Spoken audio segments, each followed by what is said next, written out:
Mesdames, Mesdemoiselles et Messieurs, bienvenue dans ce nouveau numéro des reporters. C'est toujours un plaisir pour moi d'entrer dans vos maisons chaque semaine, sans votre permission bien sûr, afin de vous former, vous informer et vous divertir dans notre magazine Reporter. Nous sommes à Kinshasa, capitale de la République démocratique du Congo. Le site qui nous accueille ces jours, c'est le Beach Ngobila, l'une des entrées et sorties du territoire congolais. Avec mon invité, son Excellence, le professeur Robert Mbingabila, à qui j'ai dit bonjour. Bonjour. Aujourd'hui, parlant de notre thème, je voudrais bien savoir déjà comment acquiert-on un terrain non bâti dans un milieu urbain? Bien, je pense effectivement qu'après avoir parlé de l'acquisition de terrain en milieu rural, il est bon effectivement qu'on s'exprime aussi par rapport au milieu urbain. Les milieux urbains, ce sont les villes. Et les villes ne sont pas comme nos villages où chacun peut aller mettre sa maison où il veut. Il y a au départ un plan d'urbanisation, c'est-à-dire un plan qui situe les différents espaces de la ville où il doit y avoir différentes activités. Par exemple, il y a les quartiers résidentiels, c'est-à-dire là, nous devons pouvoir y construire l'habitat. Il y a les quartiers commerciaux où nous pouvons, et administratifs, comme ici à la Gombe, n'est-ce pas, où nous avons essentiellement des immeubles avec destination d'exploitation administrative ou commerciale. Et puis nous avons, dans le temps, nous avions limité industriel, c'est-à-dire le quartier, il était prévu l'installation de entreprises industrielles. Bien. Donc, il faut déjà se dire qu'en ville, contrairement au milieu rural, au village où chacun va mettre sa maison où il veut, en ville, il n'en est pas ainsi.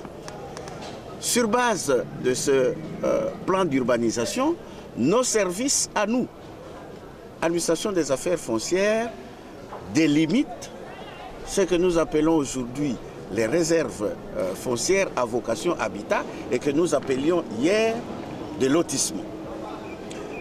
Ces lotissements, en fait, ce sont des espaces qui sont délimités pour recevoir l'habitat, par exemple. À ce moment-là, nos services non seulement délimitent l'espace, mais également ils dressent un plan qu'on appelle un plan cadastral, n'est-ce pas? C'est-à-dire qu'ils subdivisent cet espace en différentes parcelles et attribuent un numéro cadastral à chacune de ces parcelles. Celui qui veut acquérir une parcelle pour construire sa maison, eh bien, encore une fois, il doit s'adresser à notre administration foncière, qui, elle, va effectivement lui proposer un espace, une parcelle dans le lotissement qui existe, qui a été créé et sur lequel ils ont élaboré le plan cadastral. Comme pour les zones rurales, là aussi, il faut introduire une demande de terre, n'est-ce pas? Et le dossier va suivre son cours normal jusqu'au moment où, effectivement, après avoir payé les frais habituels, notre administration va vous délivrer un contrat d'occupation qui est votre titre de propriété par rapport à cette parcelle-là qui porte un numéro cadastral et sur lequel, effectivement, vous pouvez maintenant construire. Mais je répète que notre administration, à nous, ne donne pas l'autorisation de construire. Il faut donc s'adresser à l'administration du ministère de l'Urbanisme et Habitat qui va vous donner l'autorisation de bâtir, c'est comme cela que ça s'appelle, et qui vous permettra donc de pouvoir maintenant commencer les travaux de construction. Il en est de même si vous êtes une entreprise industrielle et que vous souhaitez avoir un espace pour implanter votre usine. De la même façon, dans l'espace qui est prévu dans le plan d'urbanisme pour accueillir les activités industrielles, eh bien, il y aura également des espaces qui sont définis là-bas et vous aurez à vous adresser toujours à notre administration pour obtenir le contrat qui vous permettra d'occuper un espace donné et sur lequel vous allez bâtir vos usines. Donc, je répète, en milieu rural comme en milieu urbain, l'acquisition d'un lopin de terre ne peut être faite que et adressée plutôt à notre administration des affaires foncières. À Kinshasa, par exemple, nous avons 6 circonscriptions foncières qui sont là et qui quadrillent toute la ville. Eh bien, c'est auprès de ces circonscriptions foncières qu'il faut aller s'adresser pour avoir dans une réserve foncière l'espace qu'il vous faut pour construire votre maison, dans un espace prévu pour accueillir les activités industrielles, eh bien vous allez recevoir votre portion de terre dans cet espace-là, mais toujours à partir d'une demande de terre que vous introduisez au sein de notre administration foncière. Excellence. Et il y a des frais à payer. Je le répète, ces frais, comme je le dis régulièrement, sont prévus et ils sont dans l'arrêté interministériel que nous signons avec le collègue des finances et arrêté qui est mis à la disposition de notre administration centrale comme de toutes nos circonscriptions foncières et que, je répète, nos circonscriptions foncières, et spécialement le conservateur des titres immobiliers, doivent afficher cet arrêté pour que nos concitoyens qui viennent puissent déjà s'informer et savoir à quoi ils doivent s'attendre en termes de frais. Il ne faut pas qu'on cache cet arrêté et qu'on puisse dire à chacun en regardant quelqu'un qui a la barbe, il va payer autant, celui qui est chauve comme le ministre, il va payer ceci. Non, c'est prévu, c'est fixé par l'arrêté et c'est cet arrêté-là qu'il faut afficher. Nous allons envoyer des missions d'inspection pour voir si effectivement tout le monde respecte cette directive. Excellence, à travers ce magazine, on a bien compris que beaucoup de gens sont ignorants de leurs droits et devoirs. D'abord, la plupart des personnes, on croyait que c'était seulement les Congolais de l'étranger, et même les gens qui sont ici ne savent pas beaucoup de choses. D'abord, à quoi sert votre ministère, le ministère des Affaires foncières? Bien. Nous sommes le gestionnaire de la terre. Nous sommes le ministère qui a la compétence de la gouvernance foncière. C'est-à-dire qu'il nous revient à nous, en tant que ministère, de pouvoir, au nom de l'État, qui est le propriétaire exclusif de la terre, de toute la terre congolaise, il nous revient à nous de pouvoir assurer, d'abord définir la politique foncière de l'État et ensuite pouvoir assurer les actes de gestion, de gouvernance de cette terre. Par exemple, lorsque vous avez envie de pouvoir disposer d'un espace pour vos activités agricoles, eh bien, c'est auprès, je le répète, de l'administration du ministère des Affaires foncières qu'il faut s'adresser. On ne s'adresse pas, comme on le fait aujourd'hui, et c'est ce qui provoque des problèmes, par exemple, au ministère de l'Agriculture. Le ministère de l'Agriculture a comme compétence de pouvoir agréer les investissements dans le secteur agricole, mais pas de pouvoir distribuer la terre. C'est auprès du ministère des Affaires foncières qu'il faut s'adresser.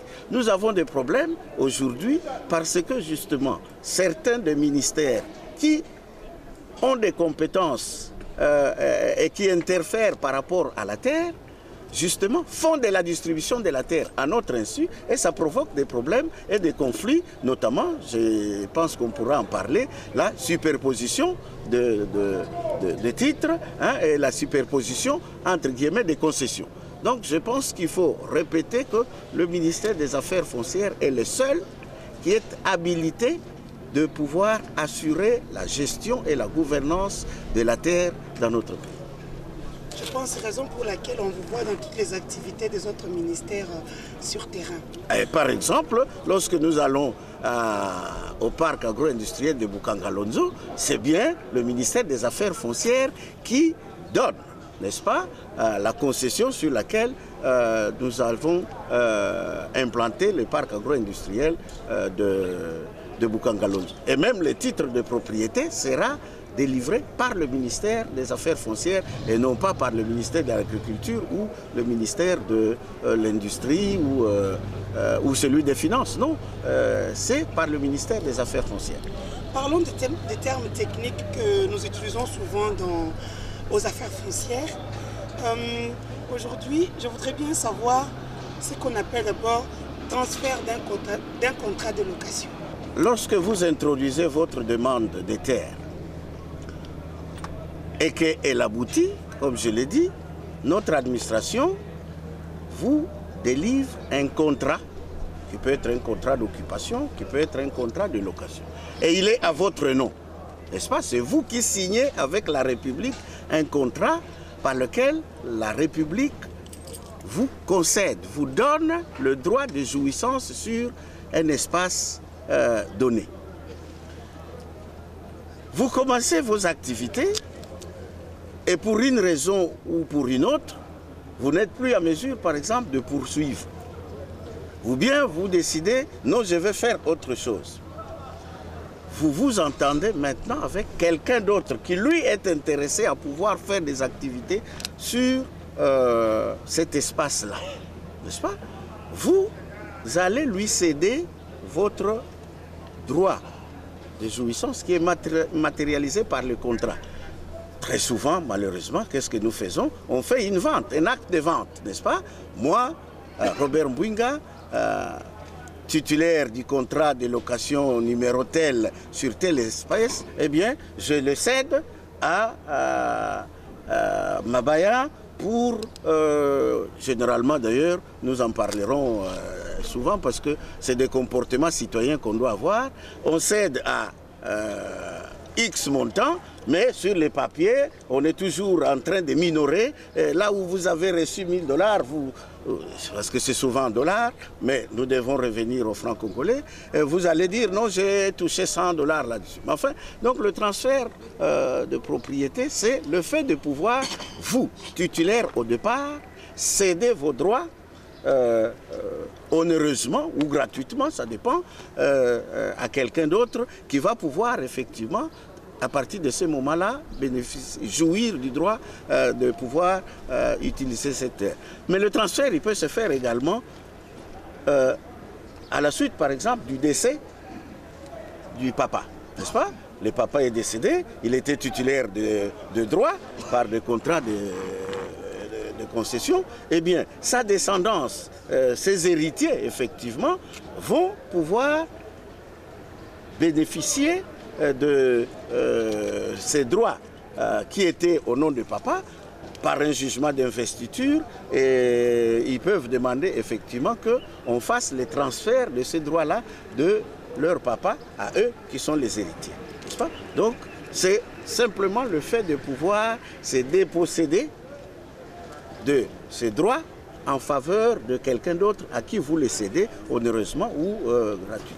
Dans quel cas dit-on qu'il y a transposition des numéros cadastraux? Transposition des numéros cadastraux. Mais ça, en principe, ce sont des choses que nous ne devrions pas pouvoir reconnaître. Parce que, comme je l'ai dit, chaque fois que nous avons délimité un espace, nous faisons un plan et nous attribuons des numéros cadastraux qui sont uniques pour chaque parcelle. N'est-ce pas? Et donc, c'est que souvent on appelle transposition de numéros cadastraux, c'est des choses qui ne devraient pas se faire. Pourquoi voulez-vous prendre un numéro cadastral d'une parcelle qui est ici à la Gombe et pouvoir l'amener à Limité? Ce sont des magouilles, ce sont justement des actions ou des actes qui sont à la base des conflits. Donc en principe, il ne doit pas y avoir de transposition des numéros cadastraux, c'est-à-dire en fait le déplacement d'un numéro d'un site donné vers un autre site. Ça ne s'explique pas. Ça ne s'explique pas. N'est-ce pas? Et très souvent, cette transposition est à la base de l'autre problème que nous rencontrons le plus et qui est l'un des problèmes les plus fréquemment rencontrés dans les conflits fonciers, c'est la superposition des titres. N'est-ce pas? À partir du moment où vous avez un espace avec un numéro cadastral donné, sur lequel quelqu'un a fait une demande et un contrat lui a été signé avec la République. Il est propriétaire de ça. Si vous vous permettez justement de faire la fameuse transposition de numéro cadastral, vous allez probablement amener pas seulement le numéro, mais également les titres de propriété de cette parcelle, vous allez la mener et dire à quelqu'un, non, non, voici votre espace, votre concession à vous. Lui, dont la concession était à la Gombe, vous l'amenez à Limete, mais à Limete, l'espace où vous allez lui dire que c'est à lui, mais il y a déjà quelqu'un qui est là. Donc il y a deux titres qui vont être sur le même espace, n'est-ce pas? Donc il y a superposition des titres. En ce moment-là, effectivement, c'est une faute qui est commise, n'est-ce pas, par notre administration, parce que ce n'est pas normal qu'on puisse accorder deux titres, disons, à deux personnes, on puisse donner des titres différents sur un même espace. Ce n'est pas normal. Ce qui arrive, mais il y a une superposition qui est institutionnelle, c'est celle dont j'ai parlé tout à l'heure. Par exemple, nous donnons de concessions foncières, mais il y a les collègues des mines qui viennent et qui donnent un carré minier sur le même espace. Il y a les collègues des hydrocarbures qui viennent et qui donnent un permis d'exploitation sur le même espace. Et en ce moment-là, il y a une superposition effectivement de titres et même des concessions qui est institutionnelle. C'est cela que nous devons notamment résoudre dans le cadre de notre réforme foncière pour arriver à harmoniser la législation foncière et que les différents codes n'aient plus de dispositions qui sont conflictuelles, comme justement le fait de pouvoir venir superposer de concessions sur celles que nous, au départ, nous avons accordées à d'autres. Excellence, à part la superposition, il y a aussi la mutation. C'est quoi en fait? La mutation, c'est l'acte simplement par lequel on change, si vous voulez, l'identité du propriétaire, n'est-ce pas? Et il y a mutation parce que vous avez justement fait un transfert de propriété. Vous avez, cédé votre droit à quelqu'un, mais celui-là, il va pouvoir mettre maintenant cet espace-là à son nom, n'est-ce pas? Donc on doit faire une mutation, c'est-à-dire en fait un changement de l'identité du propriétaire, si vous voulez, n'est-ce pas? Ça peut se faire parce que vous avez vendu votre maison, donc vous lui remettez votre certificat, mais lui ne va pas continuer d'utiliser votre certificat pour prouver son droit de propriété par rapport à la maison. Il va pouvoir effectivement demander à notre admission de procéder à la mutation, c'est-à-dire d'émettre un certificat en son nom, parce que c'est lui qui est devenu le propriétaire de la maison. Excellence, comme partout au monde, dans chaque pays, l'État a un contrat avec les personnes qui occupent la terre. Et en RDC, qu'en est-il? Et quels sont les avantages du contrat ici en RDC? D'abord, chez nous, l'État est le propriétaire de la terre et c'est une propriété qui est à la fois exclusive, inaliénable et imprescriptible. À partir de ce moment-là, nous ne vendons pas la terre. Ce que nous faisons, c'est d'accorder de droits de jouissance. Et c'est à travers, justement, ces différents contrats. N'est-ce pas? Vous avez un contrat d'occupation, vous avez un contrat de location, vous avez des contrats d'amphithéose et tout.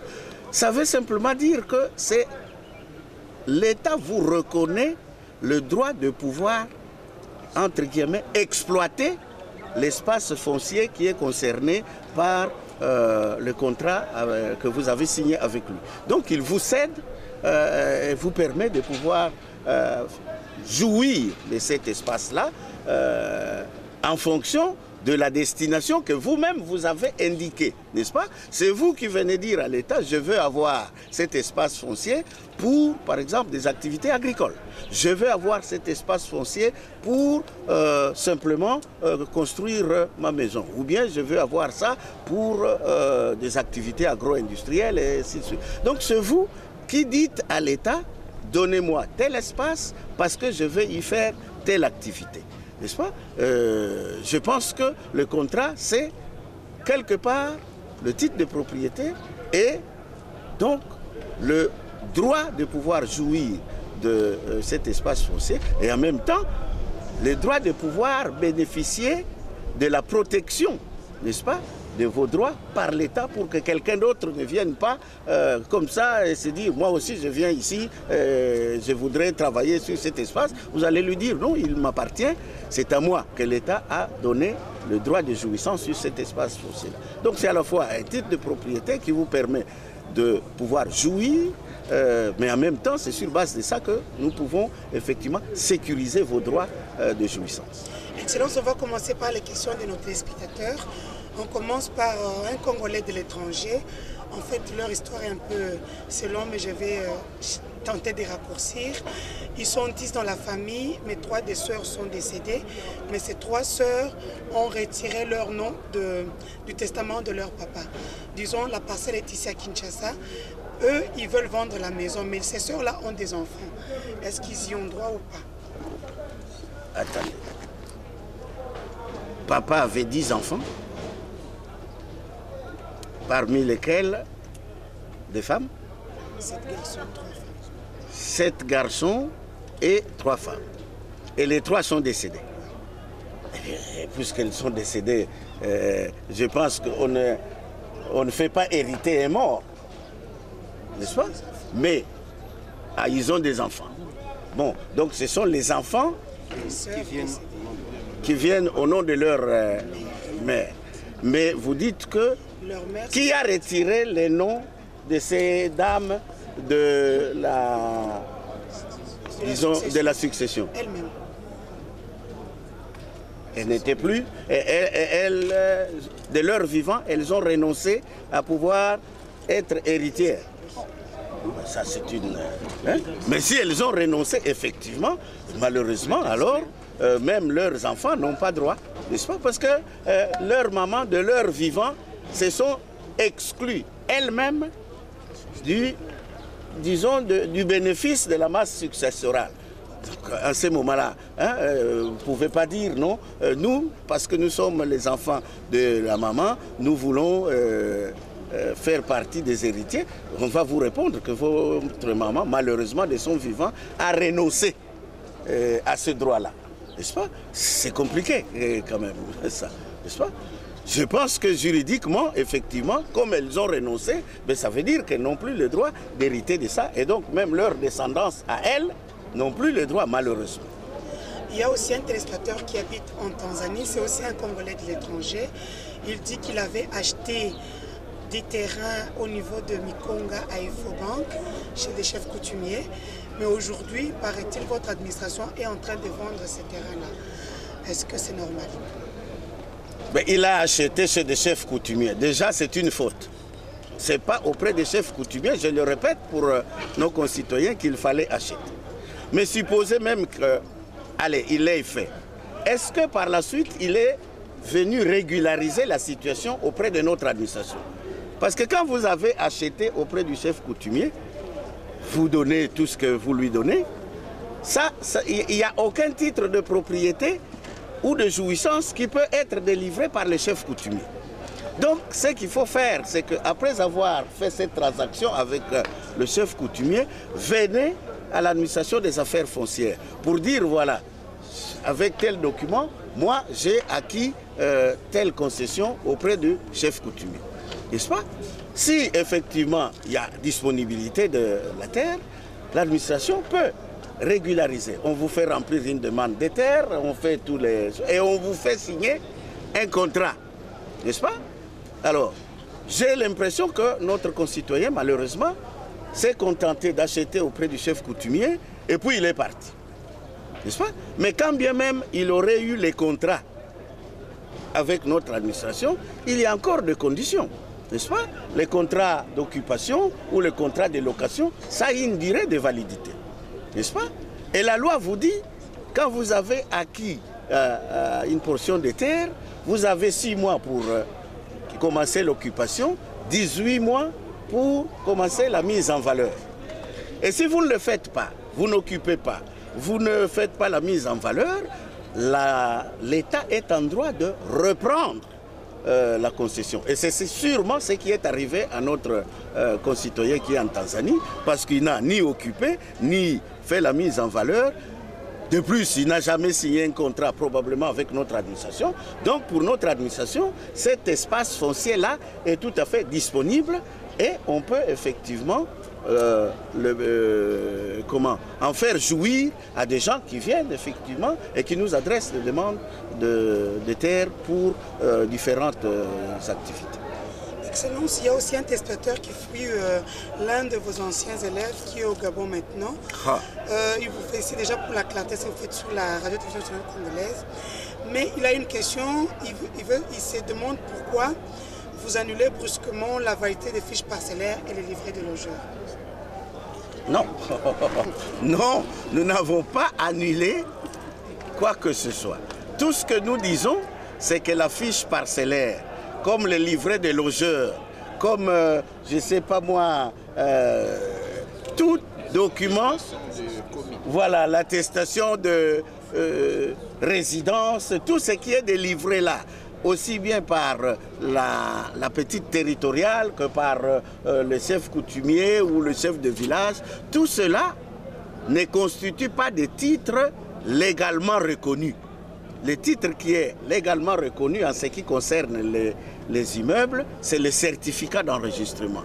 Donc, nous n'annulons pas, mais nous disons, vous qui êtes détenteur d'un livret de logeurs, vous qui êtes détenteur d'une fiche parcellaire ou d'une attestation de résidence, s'il vous plaît, opération géomètre chez moi, profitez de l'arrivée prochaine de nos experts dans vos différentes parcelles pour effectivement obtenir le certificat d'enregistrement lorsqu'il s'agit d'un immeuble, parce que la fiche parcellaire, le livret de logeurs, l'attestation de résidence ne constitue pas un titre légal. Vous ne pouvez pas aller en justice et vous prévaloir d'une fiche parcellaire face à quelqu'un qui détient un certificat d'enregistrement. On ne vous reconnaîtra pas le droit de propriété parce que ce n'est pas un titre légalement reconnu.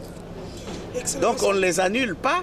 Nous demandons à nos concitoyens titulaires de ces documents de pouvoir s'adresser à l'administration des affaires foncières pour faire la conversion des titres, c'est-à-dire en fait passer du livret de logeurs, de l'attestation de résidence, de la fiche parcellaire au certificat d'enregistrement. Excellence, on va terminer sur une bonne note. Il y a des villageois du village Kolofuma qui se lamentent parce qu'ils cultivaient à côté de la compagnie Givel.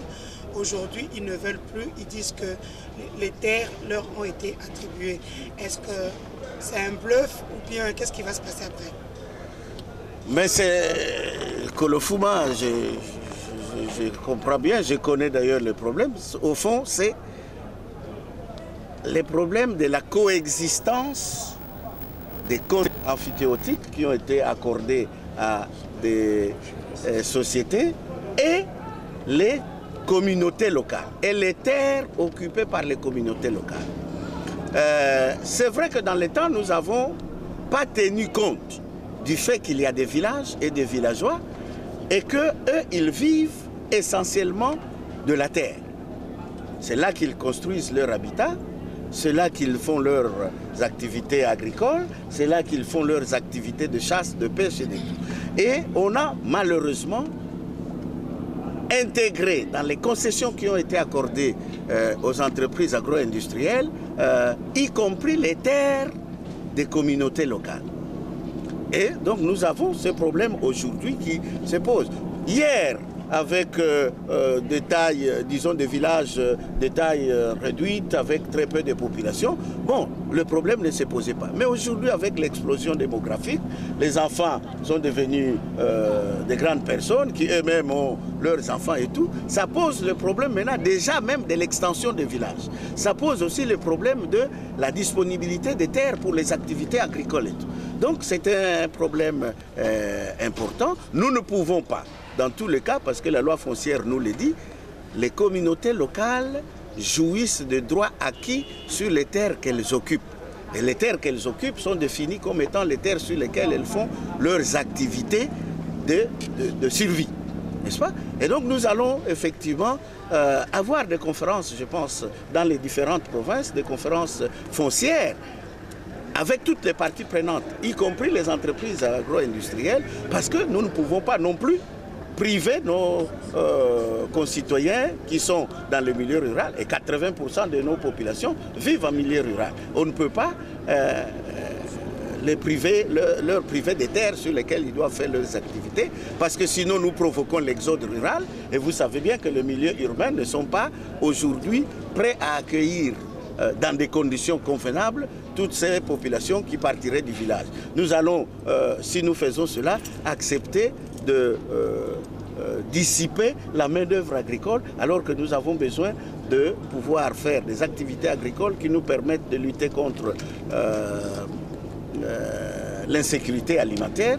Donc oui, c'est un problème qui se pose et nous ne pouvons pas laisser les villageois être déguerpis de sites où ils sont depuis leurs ancêtres, parce que les concessions qui ont été faites ont intégré malheureusement les terres de communautés locales. Nous devrons redresser la situation.